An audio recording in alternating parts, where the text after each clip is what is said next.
non mais juste après seen li ngeen kii nii fan ngeen jëm. moom laa la wax j'avais déjà expliqué les raisons de qui ont motivé. Et au-delà de ça il faut que peut-être on a Sénégal nag malheureusement ceux qui font du bien on les regarde pas bruit bi rek la ñuy xool mais Barth même si on l'entend pas politiquement il est en train d'abattre un excellent travail à la ville de Dakar et la presse ñu ngi couvrir. mais c'est le maire de Dakar. waaw mais aussi da nga rien à voir ak l'homme politique. ah si man maire Dakar bi daf ma intéressé. non mais rien à voir ak l'homme man daf ma intéressé moi je parle de l'homme politique. moi je parle du maire de Dakar aussi. Je te rappelle que cet homme politique qui est silencieux, parallèlement, il est en train d'accomplir ce pourquoi il a été élu à la tête de la ville de Dakar et les chantiers parlent pour Barthélémy Diaz. L'autre question, les chantiers aujourd'hui, Barthélémy Diaz, quand tu vas à Dakar aujourd'hui fait partie des villes les plus éclairées du Sénégal. tey boo ñëwee au ville de damay wax gars yi neen Dakar def leen le tour de Dakar boo ci génnee terre chantier boo fi gis Barthélémy Diaz la tey demal nga dem cimetière Yoff tu verras Barthélémy Diaz parler. tey barki dem Grand Dakar gii boo demee y a un nouveau lycée parce que dans tout l'arrondissement de Grand il n'y a pas de lycée tey les travaux sont très avancés c'est l'œuvre de Barthélémy Diaz. Cambérène un terrain synthétique boo demee ña nga fay tabax pour les jeunes yi nga xam ñoo ne Cambérène boo doxee tuuti fii ci Liberté 6 le premier centre de dialyse boo xam ne c'est pas l'État du Sénégal mi ngi foofu taxaw centre de dialyse Khalifa Ababacar Sall ça c'est l'œuvre de Barthélémy Diaz.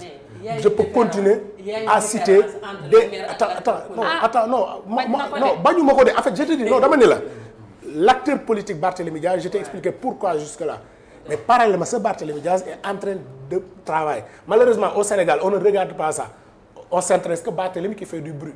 Mais ce Barthélémy aussi, il a d'autres charges, il est maire de Dakar, il est en train de le faire. Maintenant, la question que tu as posée tout à l'heure, est-ce qu'on va faire du Bougane ou nous, on ne fait ni du Bougane ni du Tienne, on fait du Taxawu Sénégal. Parce que nous, la politique, nous devons nous concevoir. Nous sommes sortis d'une élection où il y avait des offres au Sénégal. Les Sénégalais ont choisi l'offre de Diomaye, c'est eux qui sont au pouvoir. Nous sommes dans l'opposition et nous comptons assumer ce statut dans l'opposition. Parce que Sénégalais, c'est ce que nous mooy li ngeen ñu doy li ngeen ñu jox doyuñu ñii ñoo ñu doy ñu delluwaat nag taxaw opposition parce que aujourd'hui le jeu doit être clair.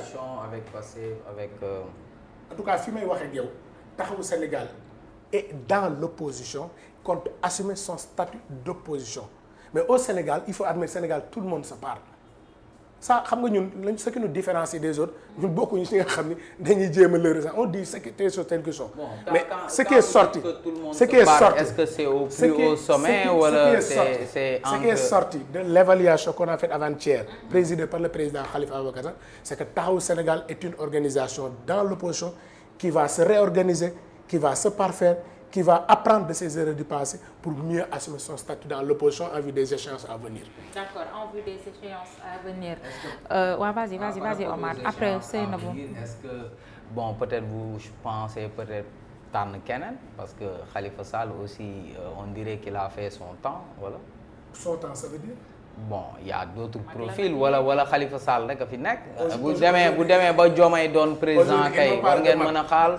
L'État qui est considéré comme la plus grande démocratie du monde l'un des candidats qui est prétendu pour aller au pouvoir Diomaye est à 78 ans. Non je parle pas de Joe Biden je parle de non attends da nga me poser question Trump est à 78 ans. Khalifa en 2029 il n'aura pas ça. Aujourd'hui on parle très souvent de l'exemple des États-Unis en termes non je termine tu me poses une question laisse-moi au moins développer. Je ne parle même pas de Joe Biden waxuma la Joe Biden mais l'un des opposants qui ñëpp jàpp ni tey en novembre il peut aller retourner à la Maison Blanche moom la donc c'est pour dire simplement que. Khalifa dafa nekk foofu. non loolu nga jàpp mais air bi ñu nekk président xale. dañoo am président boo xamante ni. ngoo koy méngale Barthélémy Diaz nga koy méngaleel. waaw nii mën nañu defal. xam nga Khalifa Sall a fait son temps ça veut dire. ce n'est plus une question donc tu es dans l'analyse. non day neex si ce n'est plus dans une question maintenant c'est tu donnes ton avis là c'est beaucoup plus intéressant. Ok c'est juste pour marquer que nekkatul question maintenant c'est ton avis. déedéet dama lay éclairer rek on continue. dama lay éclairer rek. non xam nga da nga parce que li nga comprendre la quoi. déedéet li ma comprendre c'est très clair xam nga man li ma comprendre xam naa li ma bëgg a wax it xam naa question yi du bari ba ma dévier ci li ma bëgg a wax mais li leer dama la bëgg a xamal rek c'était pour simple je veux pas c'est pas te dire que Khalifa mooy candidat 2019 wala 29 ou quel d'autre mais c'est juste pour dire que aujourd'hui il a encore les cartes en main foofu la loolu laa bëgg mu leer d'abord quand certains veulent conjuguer quand certains veulent conjuguer Khalifa au passé Khalifa est beaucoup plus présent et aujourd'hui c'est l'un des hommes politiques dans l'opposition que tout le monde cherche tout le monde veut parler avec lui et ça je te le dis ñi nekk tout le monde dans l'opposition parce que les gens xam nañ son expertise xam nañ son expérience maintenant taxaw c'est une plateforme assez démocratique c'est pas un parti politique comme les autres taxaw c'est une plateforme où tu retrouves des partis politiques des mouvements des identités des identités remarquables maintenant à chaque échéance électorale on discute ensemble et on fait le meilleur choix tey l'élection présidentielle de 2029 n'est pas encore à l'ordre du jour parce qu'on se profile peut-être vers des élections législatives anticipées donc aujourd'hui on travaille pour ces élections-là buñ ci jàllee étape bu ci toppaat daañu ko discuter daañu ci waxtaan mais li gën ci taxaw waa taxaw ñoom ñoo koy décider. tout à fait vous avez raison Seynabou. man dama amoon envie laaj la député yi concernant les députés ndax seetlu woon nañ à un moment donné amoon na benn genre division.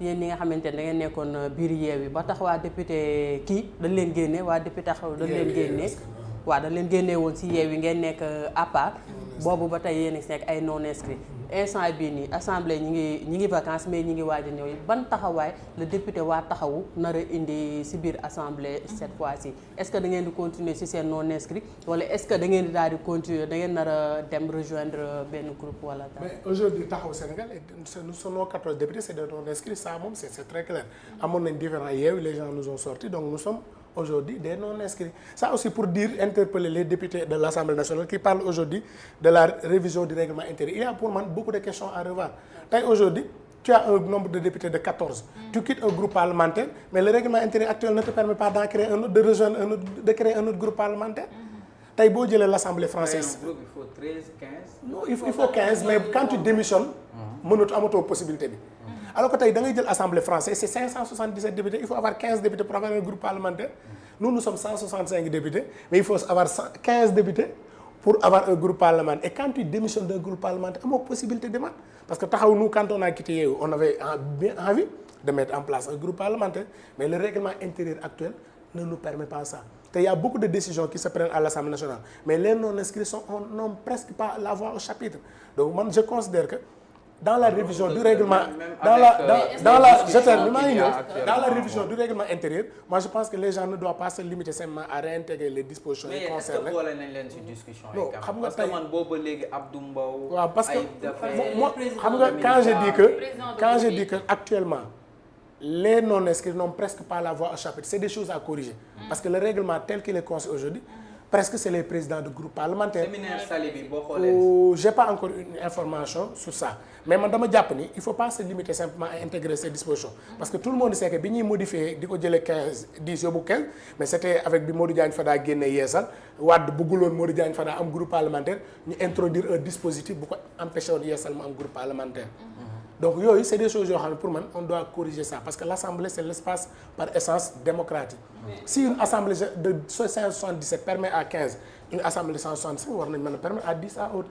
donc yooyu c'est des choses yoo xam ne pour man à corriger pour que la prochaine législature à venir peut-être même su appliqué wul bi que yooyu ñu mën ko changer les députés de Taxawu Sénégal les députés de Taxawu Sénégal tey vous êtes peut-être trop passif parce que lii nii waroon ngeen ko yuuxu ba waa askan bi yëpp dégg ko surtout par rapport au contexte parce qu'on parle de changement du règlement intérieur de l'Assemblée nationale. Le règlement intérieur xam nga tey tel que ça fonctionne aujourd'hui au Sénégal non c'est pas une question de passif il y a des choses il faut savoir comment ça fonctionne xam nga Assemblée nationale c'est la loi de la majorité. maintenant il faut mais quand même ngeen wax ñu dégg leen. si pourtant vous êtes comme votre leader quoi. dafa yaru quoi peut-être Khalifa daa yaru quoi. je te le conseille mais je pense que on a entendu le président du groupe des députés de Taxawu Abba Mbaye il en a parlé tey tu me poses la question à savoir quelle est notre position mais le changement du règlement intérieur mais je ne pense pas qu'il y a un député de l'Assemblée qui va s'en opposer parce que tout ce qui va renforcer encore le débat interne la démocratie mais Taxawu est là la posture de Taxawu toujours à l'Assemblée mooy ñun nous ne sommes pas des nihilistes lu ñëw ñu ni déet mais lu ñëw ci assemblée bi ñu jàpp ni moo gën ci askan wi Taxawu daf koy voter lépp lu ñu jàpp ni nag c'est pas pour l'intérêt du peuple mais on s'opposera. je veux dire est-ce que yéen pare ngeen pour daal di indi comme ñi ngi wax règlement intérieur dañ koy changer est-ce que yéen pare ngeen pour porter une proposition de loi ngeen daal di indi le fait que ngeen mën a rétablir itam léegi situation bi ngeen mën ko changer comme ça koo xamante ne da nga génn ci benn groupe parlementaire fekkente ne tu as le nombre requis nga mën a teg yow. non man sens boobu laay wax est-ce que yéen da ngeen porter les députés de Taxawu Sénégal les autres non inscrits ñu ngi ci liggéey parce que tey assemblée il y a à peu près 18 non inscrits mais ils n'ont pas voix au chapitre c'est qu'ils ont même à la conférence des présidents chaque mois ñu am un représentant boo xam ne moom moo fa ne. donc man dama jàpp ni la 14e législature ci li mu war a def. mooy def des réformes yoo xam ne ëllëg la 15e bu ñëwee yenn problème yi du ko fekkati. parce que ces réformes dont on parle c'est pas pour que taxaw en bénéficier tout de suite. mais c'est pour que la 15e législature à venir yenn manquements yi am assemblée nationale. par exemple la déclaration de politique générale du premier ministre bu ñëwoon mais les députés par exemple bu ñu diviser par une minute ngay am.